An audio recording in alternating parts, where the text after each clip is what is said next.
নোনা মাছের ঝাল তৈরি করার জন্য প্রথমেই নোনা মাছকে হলুদ আর লবণ দিয়ে ভালো করে মেখে নেব। তারপর কড়াইতে তেল দিয়ে তেলকে গরম করে নেওয়ার পর এক এক করে সব মাছ কড়াইতে দিয়ে দেব। তারপর ভালো করে ভেজে তারপর তুলে নেব সব। এখানে পেঁয়াজ কুচি, পেঁয়াজ বাটা, মরিচ আর ধনিয়া পাতা নেব। কড়াইতে তেল দিয়ে পেঁয়াজগুলোকে ভালোভাবে ভেজে নিতে হবে। তারপর এখানে হলুদ গুঁড়ো দেব, জিরার গুঁড়ো দেব, মরিচ গুঁড়ো দেব, দিয়ে ভালো করে নাড়িয়ে স্বাদ মতো লবণ দেব। তারপরে পেঁয়াজ বাটা দেব, দিয়ে আবারও ভালোভাবে নেড়ে নেব। মরিচ কুচি দেব, তারপর ভালো করে নাড়িয়ে কিছুক্ষণ পর জল দিয়ে দেব।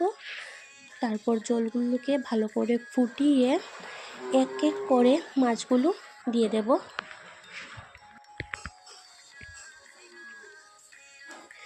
লাস্টে ধনিয়া পাতা দিয়ে নামিয়ে নেব।